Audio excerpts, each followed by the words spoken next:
This video is about closing costs and who pays them. And let me read you a definition of what closing costs are in real estate. Closing costs are the fees and charges in excess of the purchase price of the property due at the closing of the real estate transaction. Right? So when you think, oh, I'm paying $600,000 for this house, you're actually paying $600,000 plus the closing costs. And so it's important to know what are the closing costs, and it's important to realize how much they're going to impact your financing. So for instance, as a buyer, you have many more closing costs than a seller would.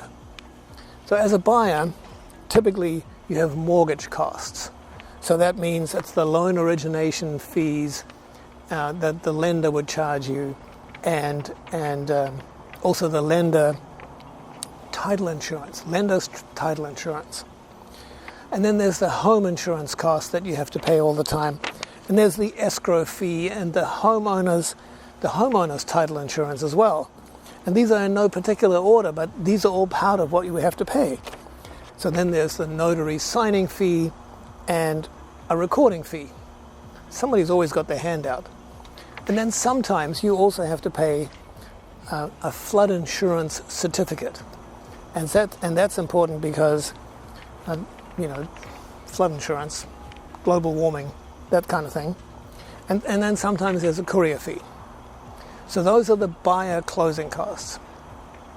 And they're on top of the purchase price.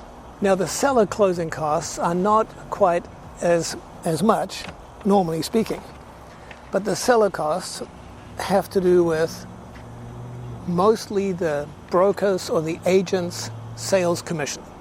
That's the big chunk in the seller closing costs. And of course, all these closing costs for a seller, they just get paid out of the proceeds of the sale. So the seller doesn't have to come up with any money. It just gets deducted from the proceeds that they get. So the other things that a seller has to pay in their closing costs would be recording fees, notary fees, county transfer tax. So the county transfer tax is pretty standard at about $1 per 1,000. And then there's, sometimes there's a city transfer tax. And sometimes the city transfer taxes are quite large. And sometimes they're small, and frankly, most of the time the city transfer taxes don't apply in most cities. And sometimes there's a natural hazard report, and sometimes there's delivery fees and courier fees and those other things. So the thing to realize is that both buyers and sellers have closing costs, and we should just make sure we plan for them as part of the purchase and sale of a real estate transaction.